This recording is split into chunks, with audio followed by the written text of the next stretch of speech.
Pada beberapa kasus, infeksi HSV dapat bergejala sangat ringan ataupun dapat tidak bergejala sama sekali. Nah, saat muncul gejala, umumnya yang dikeluhkan adanya lesi ataupun luka herpes, ataupun luka ini berawal dari muncul satu atau lebih lepuh atau lenting yang kita kenal sebagai vesikel pada area kelamin, dubur, ataupun mulut.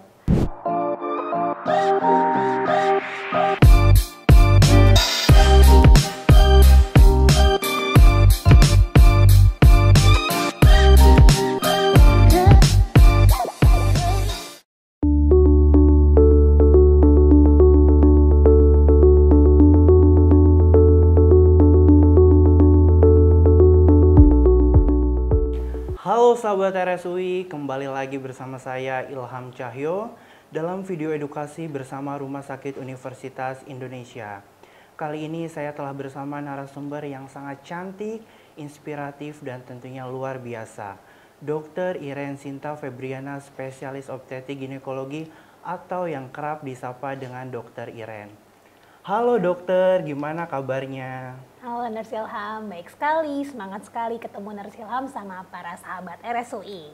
Halo sahabat RSUI, gimana kabar Nurse Ilham? Luar biasa, kabar saya sangat baik dok. Jadi pada kesempatan kali ini kita akan membahas tema yang sangat menarik nih dok, yaitu herpes genitalia.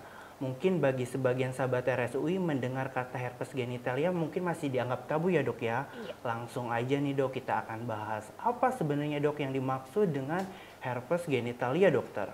Iya, herpes genital ataupun herpes kelamin merupakan penyakit menular seksual yang disebabkan oleh infeksi herpes simplex virus, bisa tipe 1 ataupun tipe 2. Infeksi HSV tipe 1 umumnya terjadi pada anak-anak dan dapat menyerang area mulut maupun hidung. Infeksi herpes simplex virus tipe 2 umumnya pada perempuan usia reproduksi atau seksual aktif ataupun laki-laki yang berhubungan dengan sesama jenis. Menurut data CDC, terdapat 600.000 kasus herpes genitalia di Amerika tiap tahunnya. Sayangnya di Indonesia belum terdapat data prevalensi herpes genitalia yang memadai. Infeksi herpes genitalia dapat ditularkan melalui kontak langsung dengan lesi ataupun luka dari penderita, cairan tubuh seperti cairan vagina maupun cairan semen, ataupun luka langsung pada pasien. Dan jika tidak diobati, infeksi herpes genitalia dapat berkembang menjadi komplikasi penyakit yang lebih berat seperti infeksi selaput otak yaitu meningitis, ataupun perluasan luka sampai ke daerah bokong, selangkangan, paha, jari maupun mata. Wah, bahaya sekali ya dok jika herpes genitalia ini tidak diobati. Kemudian nih dok, apa tanda dan gejala jika seseorang terdiagnosa menderita herpes genitalia dokter?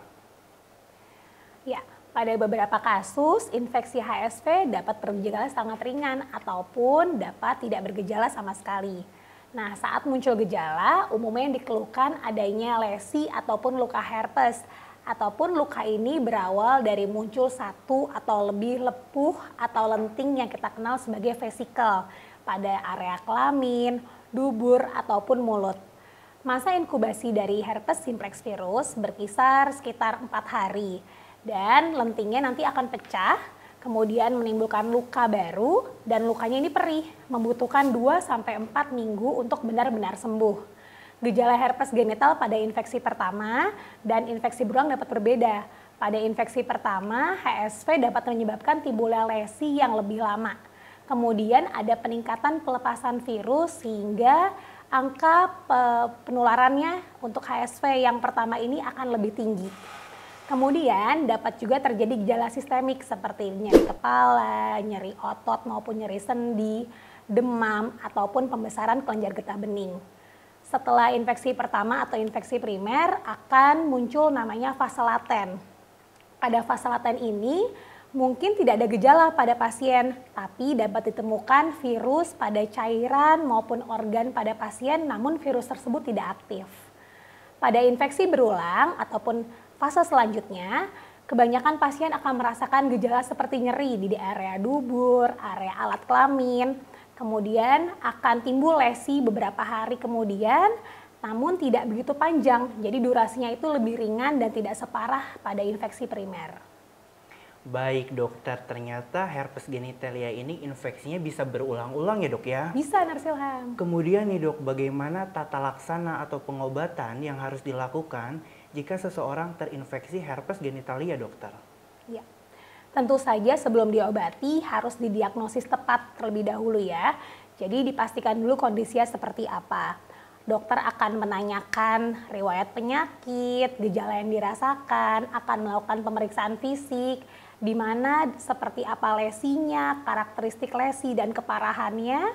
Kemudian dokter juga bisa menyarankan untuk pemeriksaan lab, baik dengan apusan untuk lesinya, seperti namanya kita kenal sebagai HSV-NAAT, itu pemeriksaan lesi dari apusannya dicari virusnya ataupun tes darah.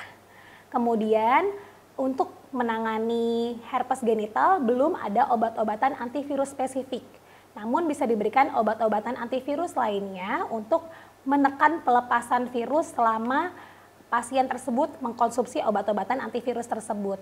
Nah, saat ini juga masih dikembangkan nih vaksin untuk mencegah infeksi herpes genital, jadi belum ada. Untuk mencegah kekambuhan, pasangan juga harus melakukan pengobatan jika pasangannya mendapatkan infeksi herpes genital.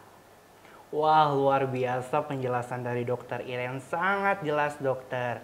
Jadi herpes genitalia ini bisa diobati dengan menggunakan antivirus ya dok ya? Betul sekali. Kemudian dok, dan kita juga sepakat nih dok, ternyata lebih baik mencegah daripada mengobati. Benar. Bukan begitu dokter? Benar sekali Nurse Ilham. Oke dokter, kemudian nih bagaimana dok cara supaya kita tidak terkena herpes genitalia dokter? Iya, seperti infeksi ataupun penyakit menular seksual lainnya, kuncinya adalah di ABC. A. Abstinence, jadi tidak melakukan hubungan seksual sebelum menikah. B. Be faithful, setia pada pasangan dan tentunya tidak berganti-ganti pasangan. And C. Kondom, jadi mencegah penularan penyakit menular seksual dengan menggunakan kondom. Jika pasangannya memiliki infeksi herpes genital, maka disupport untuk minum obat setiap harinya dan menyelesaikan pengobatan dan jangan berhubungan dulu selama memang masih pengobatan. Wah, luar biasa penjelasan dari dokter Iren, begitu jelas dokter. Sama. Ingat buat sahabat RSUI, kita bisa mencegah terjadinya herpes genitalia dengan menerapkan ABC, abstinent, be faithful, dan kondom.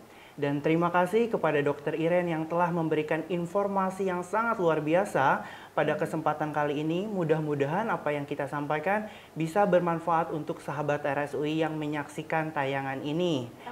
Nah, buat sahabat RSUI, jika kalian mempunyai tanda dan gejala, jangan ragu untuk mengunjungi fasilitas pelayanan kesehatan terdekat atau mengunjungi dokter obstetrik ginekologi favorit Anda. Salah satunya nih di Rumah Sakit Universitas Indonesia ada dokter Iren. Bukan begitu dok?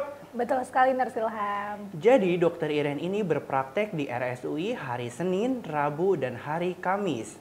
Jadi jangan lupa ya sahabat RSUI.